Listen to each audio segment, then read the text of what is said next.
प्यारे बच्चों, आज मैं तुम्हें नाचने वाली राजकुमारियों की कहानी सुनाऊंगी। किसी बहुत बड़े देश का एक राजा था।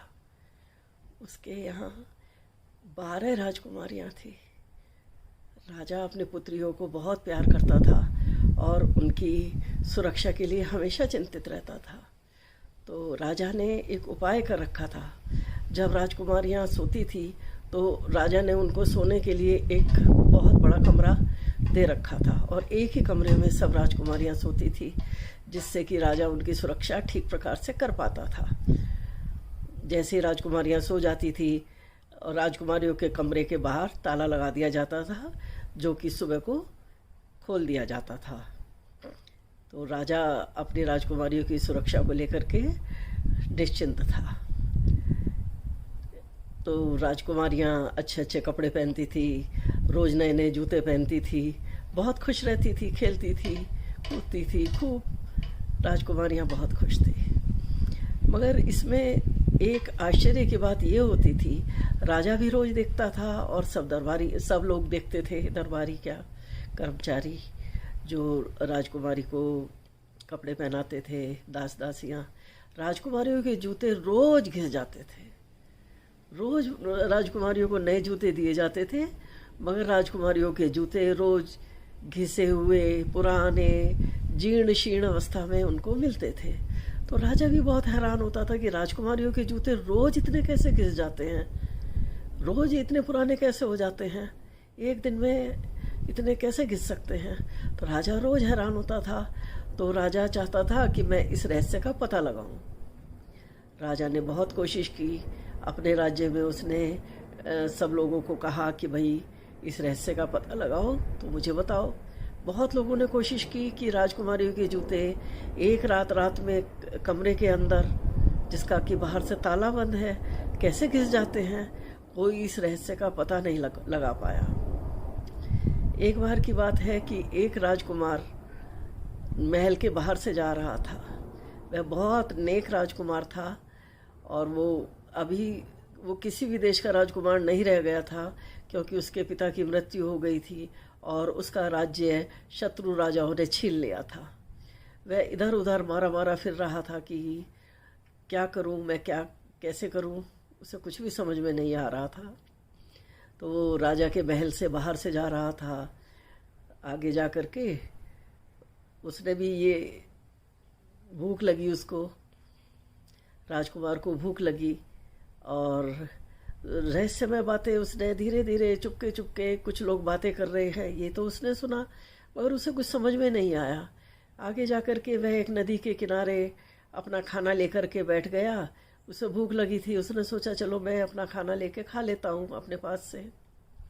जैसे ही वो खाना खोल करके बैठा, एक बूढ़ी औरत आ गई। उसने कहा बेटा मुझे भी थोड़ा खाना दे दो, मुझे भी बहुत भूख लगी है। राजकुमार ने देखा उसके पास तो थोड़ा ही खाना था। उसने बूढ़ी औरत को सारा खाना दे दिया और कहा लो बूढ़ी अम्मा आप खाना खा लो। और उसने अपना सारा खाना बूढ़ी अम्मा को खिला दिया, पानी पिला दिया नदी से लेकर के। बूढ़ी अम्मा ने उसे बहुत बहुत आशीर्वाद दिया और उसके बारे में पूछा। उसने बताया कि ऐसे मेरे पास राज्य नहीं है, अभी तो मैं कुछ भी नहीं कर रहा हूँ, मुझे समझ ही नहीं आ रहा है कि मैं क्या करूँ। तो बूढ़ी अम्मा ने कहा कि बेटा राज्य तो इस देश का राजा भी दे सकता है। तो वह राजा ने घोषणा कर रखी है कि मैं अपना आधा राज्य उसे दे दूंगा जो मेरी राजकुमारियों के फटे पुराने जूतों का रहस्य मुझे बताएगा। ये कह करके बूढ़ी स्त्री ने राजकुमार को सारी बात बताई। तो राजकुमार कहने लगा कि कमरों के अंदर से लड़कियों के कैसे जूते पुराने हो जाते हैं, ये जानना कोई आसान काम तो नहीं है, ये बाहर बैठे बैठे कैसे जाना जा सकता है। तो बूढ़ी औरत ने उसको एक चोगा दिया। बूढ़ी औरत ने कहा कि बेटा तुम ये जब चोगा ये पहन लोगे तो तुम्हें कोई नहीं देख पाएगा। इस चोगे की विशेषता ये है, जो भी इस चोगे को पहन लेता है उसको कोई देख नहीं पाता और वह व्यक्ति, चोगा पहने हुए व्यक्ति, सबको देख सकता है। राजकुमार वे चोगा लेकर बहुत खुश हुआ और उसने बूढ़ी अम्मा का बहुत बहुत धन्यवाद किया और वह महल की तरफ चल दिया। महल में जाकर के वह राजा से मिला और उसने राजा से कहा कि महाराज, मैं इस रहस्य का पता लगाऊंगा कि राजकुमारियों के जूते एक रात में कैसे इतने घिस जाते हैं। राजा ने कहा कि ठीक है, काम थोड़ा मुश्किल है, और लोग भी ये कोशिश कर चुके हैं और प्राणदंड पा चुके हैं। अगर तुम नहीं पता कर पाए तो तुम्हें मृत्यु दंड दे दिया जाएगा। राजकुमार ने कहा ठीक है, मुझे मंजूर है, मुझे एक बार आप कोशिश करने दीजिए। राजा बहुत खुश हुआ। राजा ने उसको राजमहल में ही ठहरा दिया और राजकुमारी के पास वाला कमरा उसको दे दिया गया। उस राजकुमार के लिए भी बहुत सारे अच्छे अच्छे भोजन आए, खाना पीना आया, अच्छे अच्छे पेय पदार्थ आए, शरबत आए। राजकुमार ने खूब छक के खाना खाया। शाम के समय फिर बड़ी राजकुमारी उसके लिए शरबत का गिलास लेकर के आई। तो राजकुमार ने अपनी बुद्धि से काम लिया। उसने उस शरबत के गिलास को एक तरफ लेकर के रख लिया और कुछ देर बाद ही उसने चुपके से वो सारा शरबत खिड़की के बाहर फेंक दिया और चुपचाप ऐसे नाटक करने लगा कि जैसे वह सो गया हो। राजकुमारी उसको देखने के लिए आई। उसने देखा कि राजकुमार तो सो रहा है और वह अपने कमरे में चली गई। राजकुमार भी एकदम से उठा और उसने वो चोगा पहना। चोगा पहनते ही वो अंतर्ध्यान हो गया, वह किसी को दिखाई नहीं दे रहा था। फिर वह जल्दी से राजकुमारी के पीछे पीछे उसके कमरे में चला गया और एक कोने में चुपचाप बैठ गया। राजकुमार को तो कोई देख ही नहीं सकता था। राजकुमारियां भी खाना वाना खा करके सब अपना चुपचाप अपना लेट गई। जैसे ही बाहर से ताला लगने की आवाज़ आई रात को, राजकुमारियों ने सोचा अब तो बाहर से ताला लग गया। वे सब की सब जल्दी जल्दी उठी और सुंदर सुंदर वस्त्र पहने, आभूषण पहने और अपने जूते पहने, और वो एक कमरे, उसी कमरे में बीचों बीच एक घेरा लगा करके खड़ी हो गई और एक मंत्र का उच्चारण करने लगी। राजकुमार उनके पास आ गया। उसने देखा कि कमरे के बीचों बीच वहीं पर एक सीढ़ियाँ बन गई हैं जो कि एक सुरंग में से होकर जा रही हैं। राजकुमारियाँ उन सीढ़ियों में से उतर गई नीचे और उनके पीछे पीछे राजकुमार भी उन सीढ़ियों में से उतर गया। जब वो सुरंग से बाहर निकला तब उसने देखा, अरे ये तो एक गुप्त जगह है। राजकुमारियाँ और आगे चल दी। आगे वो एक जंगल की तरफ जा रही थी। राजकुमार उनके साथ साथ जा रहा था।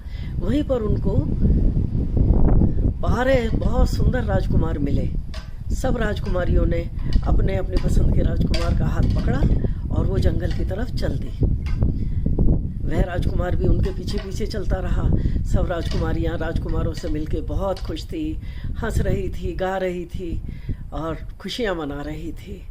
राजकुमार ने देखा कि अरे ये तो बहुत सुंदर जंगल है, चंद्रमा की चांदनी चारों तरफ बिखरी हुई है और वहाँ के पेड़ अनोखी आभा बखेर रहे हैं।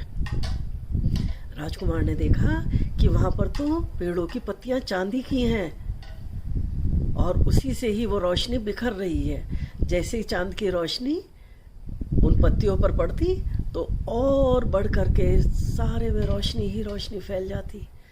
राजकुमार ने इससे पहले चांदी की पत्तियां कभी नहीं देखी थी। उसने थोड़ी सी पत्ती तोड़ करके अपने जेब में डाल ली। आगे बढ़े वो लोग। आगे जा करके राजकुमार ने देखा वहाँ पर सुनहरा प्रकाश फैला हुआ है। वहाँ के पेड़ों की पत्तियां सोने की हैं और उन्हीं पत्तियों से वह सुनहरा प्रकाश निकल रहा है। राजकुमार ने एक दो सोने की पत्ती भी तोड़ के जेब में डाल दी।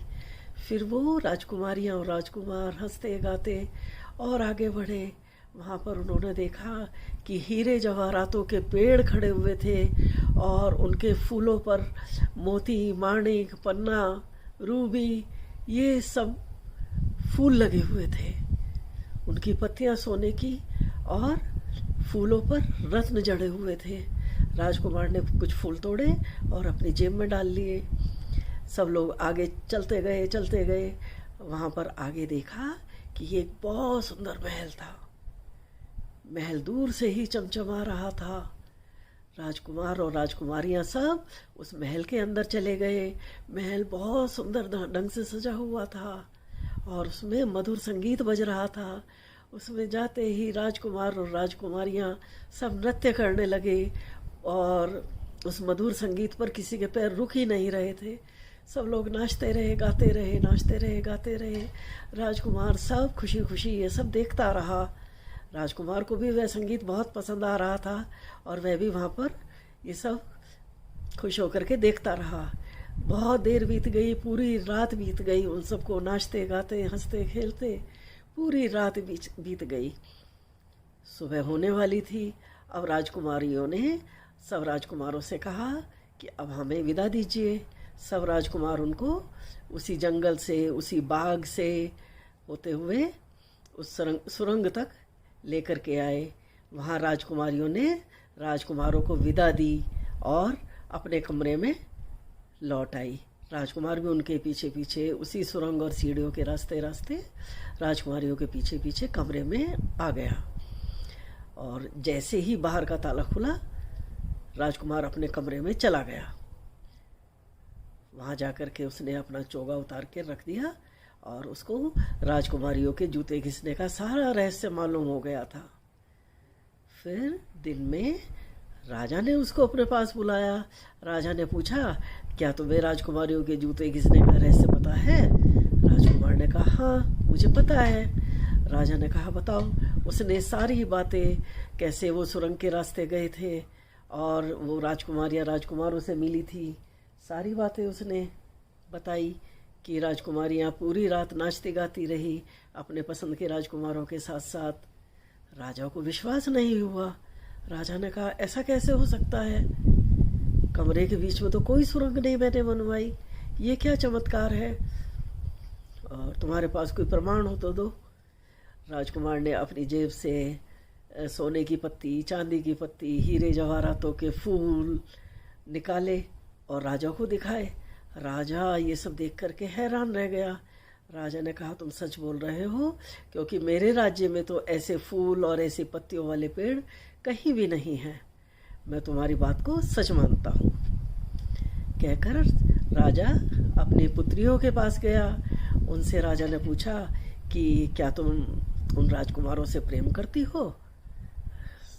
सब राजकुमारियाँ पहले तो शर्मा गई, फिर उन्होंने हाँ में सिर हिला दिया। राजा ने कहा, मुझे भी तुम लेकर के चलो, अपनी पसंद के राजकुमारों से मुझे मिलवाओ। सब राजकुमारियों ने उन 12 राजकुमारों से राजा को मिलवा दिया। राजा को वो बहुत अच्छे लगे और राजा ने उनके साथ में अपनी पुत्रियों का विवाह निश्चित कर दिया। थोड़े समय बाद शुभ मुहूर्त देखकर राजा ने उस राजकुमार को, जिसने इस रहस्य का पता लगाया था, उस राजकुमार को अपने आधे राज्य का राजा बना दिया और अपनी पुत्रियों को उन 12 राजकुमारों के साथ में विवाह कर दिया। इस तरह वो राजकुमार एक अच्छे बड़े प्रदेश का राजा बन गया और वो राजकुमारी अपने अपने पसंद के राजकुमारों के साथ अपने अपने देश में खुशी खुशी रहने लगी और खुशी से अपना जीवन व्यतीत करने लगी। नाचती रही, गाती रही, आनंद में जीवन बिताती रही। तो बच्चों, आपको मेरी ये कहानी कैसी लगी? अगर आपको ये मेरी कहानी पसंद आई हो तो मेरे वीडियो को लाइक कीजिए, सब्सक्राइब कीजिए और अपने दोस्तों को शेयर भी ज़रूर कीजिए। धन्यवाद।